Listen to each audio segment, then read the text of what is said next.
వేమన పద్యం వినకపోతే వేమనకు పోయేది ఏమీ లేదు, మనకే చాలా నష్టం. వర్షంలో తడవని వారు, వేమన పద్యం వినని తెలుగువారు ఉండరని ఇదివరకు అనేవాళ్ళు. ఇప్పుడు వర్షంలో తడవని వారు ఉన్నారు, వేమన పద్యం వినని వారు ఉన్నారు. వర్షానికి గొడుగులు అడ్డుపడుతున్నాయి, వేమన పద్యానికి మన అశ్రద్ధ అడ్డుపడుతోంది. వేమన ఒక ప్రజా కవి, ఒక యోగి, అంతకంటే ముందు ఒక గొప్ప హేతువాది.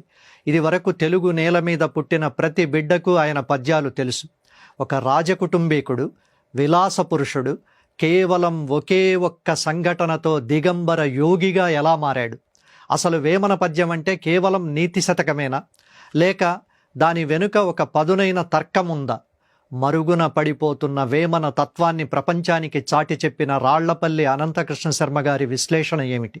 ఈ వీడియోలో ప్రజాకవి వేమన జీవితంలోని అద్భుతమైన మలుపులను, ఆయన పద్యాల్లోని లోతైన అర్థాలను చూద్దాం.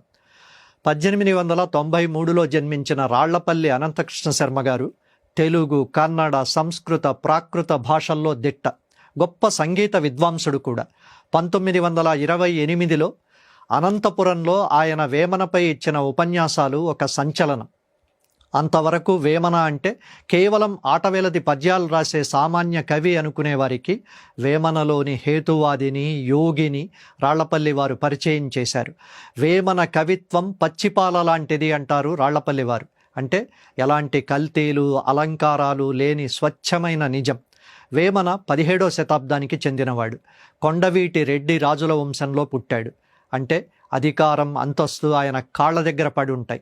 మొదట్లో వేమన ఒక విలాస పురుషుడు, వ్యసనాలకు, స్త్రీ వ్యామోహానికి లోనైన వ్యక్తి. మరి ఆయనలో ఆ మార్పు ఎలా వచ్చింది? తన వదిన గారి దగ్గర ఉన్న ఒక ఆభరణం, బంగారు నగ కావాలని కోరుతాడు. ఆమె ఆ నగను ఇస్తూ శరీరంలో అశాశ్వతత్వాన్ని, బాహ్య సౌందర్యం వెనుక ఉన్న అసహ్యకరమైన నిజాన్ని ఒక కఠినమైన పరీక్ష ద్వారా వేమనకు చూపిస్తుంది. ఆ క్షణం వేమన కళ్ళు తెరుచుకున్నాయి. బయట కనిపించే బంగారం కన్నా లోపల ఉండాల్సిన జ్ఞానం మిన్నా అని గ్రహించి వేమన రాజభోగాలను శాశ్వతంగా వదిలేసి దేశ సంచారిగా మారిపోతాడు. అలా వేమన యోగి అవుతాడు. వేమన పద్యం అంటే ఏముంది? 3 లైన్లు, చివర విశ్వదాభిరామ వినురవేమ అని ఉంటుంది అనుకుంటే పప్పులో కాలేసినట్లే. ఆయన పద్యం ఒక సర్జికల్ స్ట్రైక్, సమాజంలోని కుళ్ళును కడిగి పారేసే ఆయుధం. ఉప్పు కప్పురంబు ఒక్కపోలిక నుండు చూడ చూడ రుచుల జాడవేరు, పురుషులందు పుణ్య పురుషులు వేరయా విశ్వదాభిరామ వినురవేమ. ఉప్పు, కర్పూరం చూడ్డానికి తెల్లగానే ఉంటాయి, కానీ రుచి చూస్తేనే వాటి తేడా తెలుస్తుంది. అలాగే మనుషులందరూ పైకి ఒకేలా కనిపించినా వారి గుణాలను బట్టి మాత్రమే ఎవరు గొప్పవారో తెలుస్తుంది. ఆ కాలంలో కుల వివక్షపై వేమన ఎక్కుపెట్టిన బాణమిది. మంటి కుండ తెచ్చి మరియు ఒక్కటి చేసి అందులోని మురికి అతుకనేల, కులము హెచ్చుతగ్గు కొట్లాడనేలయా విశ్వదాభిరామ వినురవేమ. మట్టితో రకరకాల కుండలు చేసినట్లు అందరూ ఒకే పంచభూతాలతో తయారైనప్పుడు కులం పేరుతో కొట్లాడడం ఎంత అవివేకమని ప్రశ్నించిన గొప్ప హేతువాది వేమన. నేడు మనం ఎన్నో టెక్నాలజీలు వాడుతున్నాం, ఎంతో అభివృద్ధి సాధించాం, కానీ మనిషిని మనిషిగా ప్రేమించడం మర్చిపోతున్నాం. అందుకే రాళ్లపల్లి అనంతకృష్ణ శర్మ గారు వేమనను మనిషిని వెతికిన మహాకవి అన్నారు.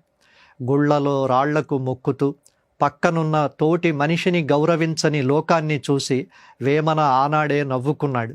ఆయన పద్యం కేవలం చదువుకోవడానికి కాదు, అర్థం చేసుకుని ఆచరించడానికి. వేమన పద్యాలు మన అభ్యుదయానికి దారిదీపాలు, తెలుగు భాషకు కట్టని కోటలు. రాళ్లపల్లి వారి విశ్లేషణతో వేమన పద్యాలను మళ్ళీ ఒకసారి చదవండి. ఆ పదునైన తర్కాన్ని అర్థం చేసుకోండి. గడ్డముంచినంత కడుయోగి అగునే, జడలు దాల్చినంత జడధియగునే, మలిన దేహులైన మరి ముక్తి కలుగునా విశ్వదాభిరామ వినురవేమ.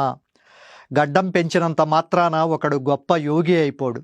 జడలు ధరించినంత మాత్రాన జ్ఞాని కాడు. వాడికి మనసులో మలినం ఉంటే మోక్షం ఎలా వస్తుంది? భక్తి మనసులో ఉండాలి, కానీ బయట వేషాల్లో కాదు. రాతి బొమ్మకేల రంగైన ఒలువలు, గుళ్ళు గోపురములు కుంభములును, కూడు గుడ్డలేని కులజేత నడగరు విశ్వదాభిరామ వినురవేమ. రాతి విగ్రహాలకు రంగురంగుల బట్టలు, భారీ గోపురాలెందుకు? అన్నం బట్ట లేని పేదవాడి గురించి ఎవరూ పట్టించుకోరు. రాయికి చేసే సేవ కంటే తోటి మనిషికి చేసే సాయం గొప్పది కదా. తిండి కలిగనేని తిండికి లోటవును, పండ్లు రాలినప్పుడు భక్ష్యమేల, ముసలి ప్రాయమందు మోహంబు దేనికి, విశ్వదాభిరామ వినురవేమ. చేతిలో డబ్బున్నప్పుడు తినడానికి ఆరోగ్యం ఉండదు. పళ్ళు ఊడిపోయిన తర్వాత ఎంత మంచి పదార్థాలున్నా ప్రయోజనం లేదు. అలాగే ముసలి వయసులో కోరికలు ఉండడం వ్యర్థం. సమయం ఉన్నప్పుడే జీవితాన్ని అర్థం చేసుకోవాలి. ఇనుము విరిగనేని ఇనుమారు ముమ్మారు కాచి ఎతకవచ్చు క్రమముగాను, మనసు విరిగనేని మరి అతుకరాదు, విశ్వదాభిరామ వినురవేమ. ఇనుము విరిగితే దాన్ని వేడి చేసి ఎన్నిసార్లైనా అతికించవచ్చు. కానీ మనుషుల మనసు ఒకసారి విరిగిపోతే లేదా నమ్మకం పోతే దాన్ని తిరిగి అతికించడం అసాధ్యం. పట్టు పట్టరాదు, పట్టి విడువరాదు, పట్టిన పట్టు విడువ పట్టుకన్న చచ్చెడు మేలు, విశ్వదాభిరామ వినురవేమ. ఏదైనా ఒక పనిని మొదలుపెట్టే ముందు ఆలోచించాలి. కానీ ఒకసారి పట్టుబట్టి మొదలుపెట్టాక ఆశయం నెరవేరే వరకు వదిలిపెట్టకూడదు. మధ్యలో వదిలేయడం కంటే చావు మేలు. తప్పులెన్నువారు తండోపతండంబు నుర్వి జనులకెల్ల ఉండు తప్పు, తప్పులెన్నువారు తమ తప్పులెరుగరు, విశ్వదాభిరామ వినురవేమ. ఇతరుల తప్పులను వెతికేవారు లోకంలో వేల సంఖ్యలో ఉంటారు. నిజానికి ప్రతి మనిషిలోనూ తప్పులుంటాయి. కానీ ఇతరులను విమర్శించేవారు తమలో ఉన్న తప్పులను మాత్రం ఎప్పుడూ చూసుకోరు. గర్వమేల పడెదు గడుసు మాటలేల, ఉన్ననాడు నిన్ను ఊరందరు మెత్తరు, లేనినాడు నిన్ను లేవనెత్తరు, విశ్వదాభిరామ వినురవేమ. నీ దగ్గర డబ్బులున్నప్పుడు లోకం నిన్ను పొగుడుతుంది. నువ్వు చెప్పే కరుకైన మాటలను కూడా భరిస్తుంది. కానీ నీ దగ్గర ఏమీ లేనప్పుడు కనీసం నిన్ను పలకరించేవారు కూడా ఉండరు. కాబట్టి సంపద చూసి గర్వపడ్డం వ్యర్థం. ఇలాంటి మరిన్ని వీడియోల కోసం ధాత్రి టీవీని సబ్స్క్రైబ్ చేసుకోండి. వీడియోలను షేర్ చేయండి, లైక్ చేయండి. ఫేస్బుక్, ఇన్స్టాగ్రామ్, ట్విట్టర్లో ధాత్రిని ఫాలో కండి. మీ అభిప్రాయాలను కామెంట్లలో తెలియచేయండి.